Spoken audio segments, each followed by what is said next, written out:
Good morning students, welcome once again in online classes. This is class 9th home science class and course तो हमारा लगभग ख़त्म हो चुका है. This is the last chapter, chapter number 20, bed of the patient, bedding and sheet changing.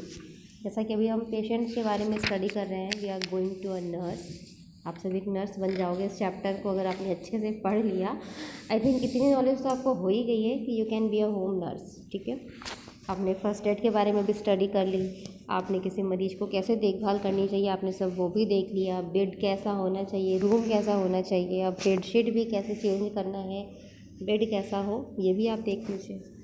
ठीक है, तो it is hard to serve the patient who is suffering with disease from a long time. The nursing of such patients is the main duty of an ideal nurse. The bed of such patient must be comfortable, clean and arranged properly. आप अगर कोई ऐसा patient है जो कि move भी नहीं कर सकता है और काफ़ी टाइम से वो जगह पड़ा हुआ है, तो आप अगर उनकी नर्स हो, आप होम नर्स हो, तो आपको इस सब चीज़ों का खास ध्यान देना है कि उनका जो बेड है वो उनके लिए कंफर्टेबल होना चाहिए, साफ़ सुथरा होना चाहिए और बिल्कुल अच्छे तरीके से सेट होना चाहिए. The server should have the proper knowledge of preparation of the patient's bed. The important things which must be present for arranging the bed of the patient are one bed, plastic quilts, pillows etc. तो चलिए characters देख लेते हैं क्या होनी चाहिए patient के bedding की. The bedding should be quite clean without bad smell. It should be very soft and sheet should be unwrinkled. बिल्कुल सिकुड़ी हुई सी शीट नहीं होनी चाहिए. Time to time it requires sunlight. आप उनके गद्दों वगैरह को टाइम टू टाइम धूप में रखिए. Bedsheet and pillow should be changed after 2 or 3 days. It should be comfortable as per demand of cold and heat. In place of quilts, the rugs, that means blankets, should be given to the patients in winter season, of which dry cleaning can be done. Dry cleaning करवा लो उनकी. To avoid the dirtiness of excreta, spread out a rubber piece over sheet. Rubber piece आप उसके ऊपर बिछा सकते हो कि कोई भी इसी की टॉयलेट वगैरह हो गया, गंदगी से गद्दे ना खराब हो इसके लिए. तो नेसेसरी इक्विपमेंट्स क्या है, आर्टिकल्स क्या हैं,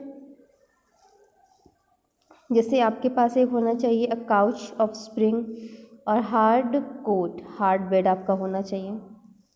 अ carpet, a thick and soft cushion, 2 white and clean bed sheets, 2 pillows, 2 sheets to wrap or draw sheets, 1 blanket, plastic और मशीनतोश.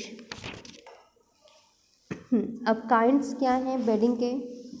ऑर्डिनरी बेडिंग होती है बेडिंग, एक होता है specific bedding, third is blanket bedding, fourth is operation bedding, fifth is fracture bedding. तो ordinary bedding क्या है, it is used for patient general diseases typhoid fever and pneumonia. Specific bedding है जिनके लिए कि for those patients who have incurable disease and release excreta on the bed, जो bed पे ही टॉयलेट पॉटी ये सब करते हैं. Require simple bedding plus oil cloth, bedsheet of oil cloth, draw sheet. Oil cloth should be wide like bed sheet, तब बड़ा होना चाहिए. ठीक है. एंड ब्लैंकेट बेडिंग क्या होती है, in winter season the patients require special heat over his simple bedding blanket and a sheet is spread out and wrapped by a blanket. This type of bedding is useful for diseases like heart disease, gout and cold. Operation bedding, it is spread first like special bedding and then an oil cloth or a small towel is spread out. Next is fracture bedding. Besides special bedding, the patient's injuries proportion like leg is kept in bed cradle and then the blanket or quilt is given him to wrap. Bed cradle saves the portion from rubbing or folding etc. Now simple bedding of patient. Simple bedding आप देख लो. Spread a carpet on the cot. सबसे पहले आप cot के ऊपर एक carpet पूरा बिछा दो. Tie all the 4 corners of carpet with cot to avoid gliding. Spread a cushion over the carpet. Then spread a white sheet covers in having removed its strings. Hush up the sheets and left and right under the cushion, then towards head and leg. Put a pillow towards head.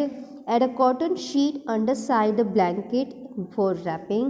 Keep the blanket under the pillow and mold the sheet over the blanket.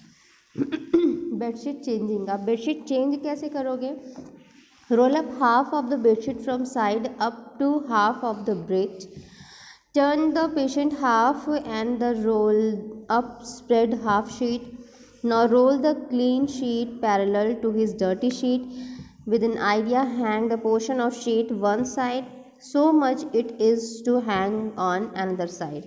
Now turn the patient half to other side and spread out remaining rolled sheet in the end. Hush up the sheets under the cushions from all side. आधा आधा करके आप जैसे समेटते चलो, उसी के साथ साथ में आप साफ बेडशीट को बिछाते भी चलो. जब आपका हाफ बेडशीट बिछ जाए फिर आप पेशेंट्स को हाफ तरफ मोड़ करके फिर आप नेक्स्ट साइज का बेडशीट चेंज करिए. प्रिकॉशंस क्या होना चाहिए? Remove pillow before changing sheets. Keep the patient wrapped by blanket.